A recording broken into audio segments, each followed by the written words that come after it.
फ़ाइज़ अब अपने हर किए पर पछता रहा होता है। तभी जब नर्स उससे पूछती है कि आपकी बीवी का क्या नाम है, तो वो बगैर हिचकिचाहट के हरीम का नाम ले देता है। दूसरी तरफ नासिर को भी जब पता चलता है डॉक्टर से कि उसकी टांग में शायद ट्यूमर हो और फिर उसकी टांग काटनी पड़ेगी, तो वो भी अपने हर किए पर पछताना शुरू हो जाता है और उसको हरीम की वो बद्दुआएं याद आती हैं जो उसने बेबसी में उसको दी।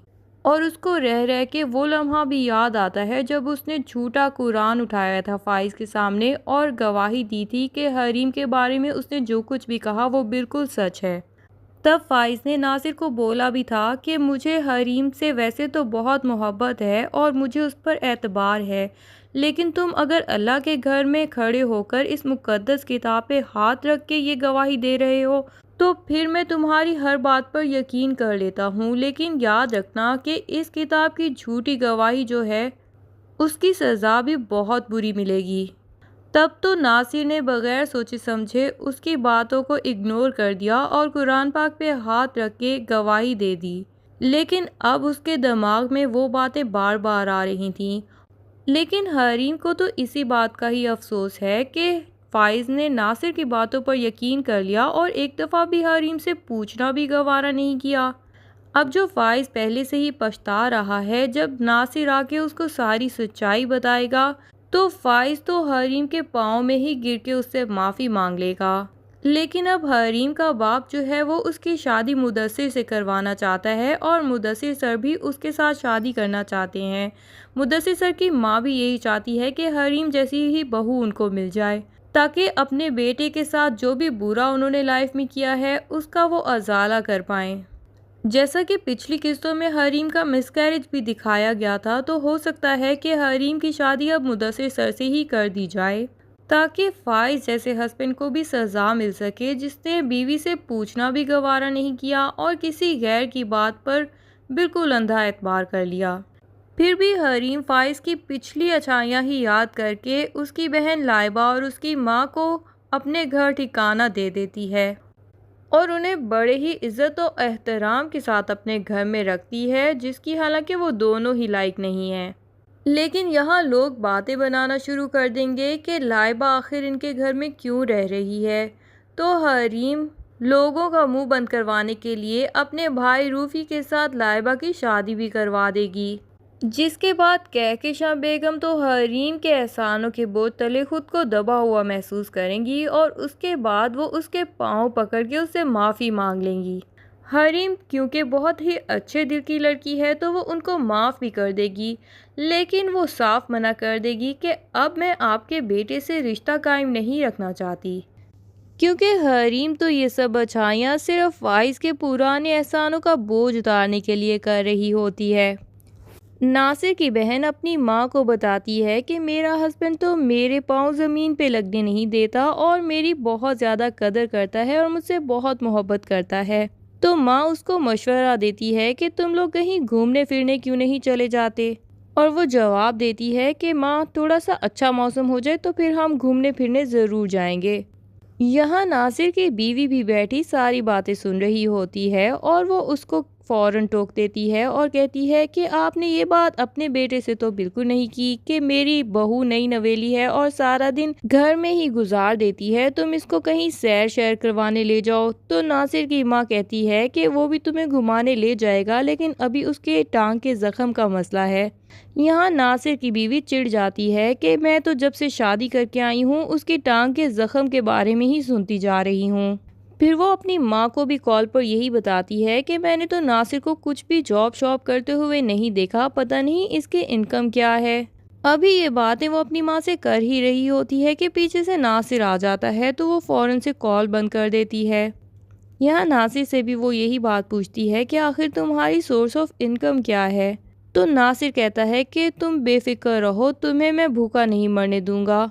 लेकिन वो फिर भी बज़िद होती है कि मुझे अपनी सोर्स ऑफ इनकम बताओ तो सही, आखिर मैं तुम्हारी बीवी हूँ, इतना तो मेरा हक बनता है। मैं सिर्फ ये कंफर्म करना चाहती हूँ कि तुमसे शादी करके मैंने कोई गलती तो नहीं कर ली। नासिर तो पहले ही डॉक्टर की बातें सुन के परेशान सा घर में एंटर हुआ होता है। घर आते साथ ही बीवी के सवाल जवाब उसको और भी इरिटेट कर देते हैं। और अब तो वो इन्हीं सोचों में ही गुम रहता है कि कब वो हरीम से माफ़ी मांग पाए और कब उसका सामना फ़ाइज़ से हो पाए ताकि वो उसको सारी सच्चाई बता दे, क्योंकि वो इतना भारी बोझ अपने दिल पर लेके इस दुनिया से रुखसत नहीं होना चाहता। फ़ाइज़ को जब नासिर से सारी सच्चाई पता चलेगी तो वो हरीम का सामना नहीं कर पाएगा, और फिर अपनी माँ और बहन से कॉल के बाद जब उसको पता चलेगा कि हरीम ही है जिसने इस मुश्किल वक्त में उसकी माँ और बहन को सहारा दिया और अपने घर में रखा, तो अब तो वो हरीम से इतना शर्मिंदा होगा कि वो माफ़ी मांगने के लिए भी उसके सामने नहीं जा पाएगा। इधर मुदस्सिर की बीवी भी उसको तंग ही करती रहती है और वो दूसरे मुल्कों के ट्रिप्स पे जाती है और मुदस्सिर से पैसे ही मांगती रहती है।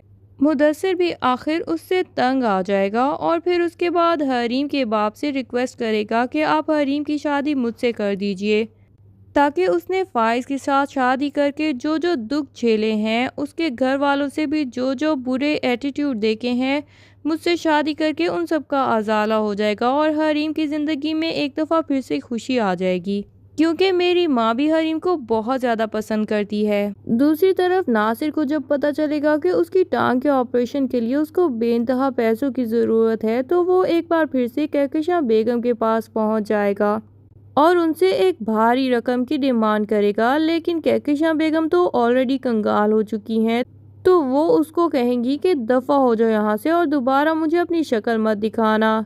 यहाँ नासिर कहकशां बेगम को धमकी देगा कि अगर आपने मुझे पैसे नहीं दिए तो फिर मैं आपके बेटे को सारी सच्चाई बता दूंगा कि किस तरह आप मुझे पैसे देती रही हैं उन सब झूठों के लिए, और किस तरह आपने हसद में अपने बेटे और हरीम की ज़िंदगी तबाह कर दी।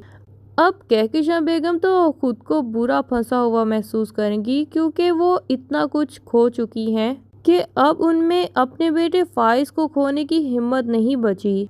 वो किसी भी कीमत फ़ाइज़ को ये सच पता चलने नहीं देना चाहती हैं कि उन्होंने ही हरीम और फ़ाइज़ में अलैदगी करवाई। इधर कहकशां बेगम के बड़े बेटे और बहू में भी आए रोज झगड़े होते रहेंगे और बिल आखिर उसकी बीवी उसको इतना मजबूर कर देगी कि उसको यहाँ से भाग के पाकिस्तान वापस जाना पड़ेगा। और जब वो पाकिस्तान आके अपने बाप को जेल में देखेगा और अपनी माँ बहन को भी दर बदर होता देखेगा, तो फिर उसको रियलाइज़ होगा कि उसने अपने बीवी और उसके घर वालों के कहने में आके कितना बुरा किया। उसने अपने ही पाँव पे कुल्हाड़ी मार ली और अपने घर वालों को बिल्कुल बेघर कर दिया। अब यहाँ ये सबसे माफ़ी मांगेगा, लेकिन लाइबा और कहकशां बेगम और इवन उसका बाप भी उसको माफ़ी देने के लिए बिल्कुल तैयार नहीं होंगे। तो ऐसे वक्त में फ़ाइज़ ही होगा जो सबको मनाएगा कि वो भाई को इस टाइम माफ़ कर दें और दोबारा से मिलजुल के हम अपना बिज़नेस स्टार्ट करते हैं। और बिज़नेस स्टार्ट करने के लिए भी वो दोबारा से हरीम के पास जाएंगे और उसको कहेंगे कि प्लीज़ तुम मुदस्सिर से कह के हमारे बिज़नेस में मदद करवा दो। हरीम जो कि पहले भी उनकी इतनी मदद सिर्फ उनके एहसान के बोझ के नीचे से निकलने के लिए कर रही थी, वो उनकी ये मदद भी कर देगी। ड्रामे की अगली स्टोरी जानने के लिए हमारे चैनल के साथ जुड़े रहिए। होपफुली अब इसकी 1 या 2 किस्तें ही बाकी बची होंगी। अगर आपको वीडियो पसंद आई हो तो लाइक ज़रूर कर दें, और अगर आप चैनल पर नए हैं तो सब्सक्राइब ज़रूर कर दें। Thank you. अल्लाह हाफिज़।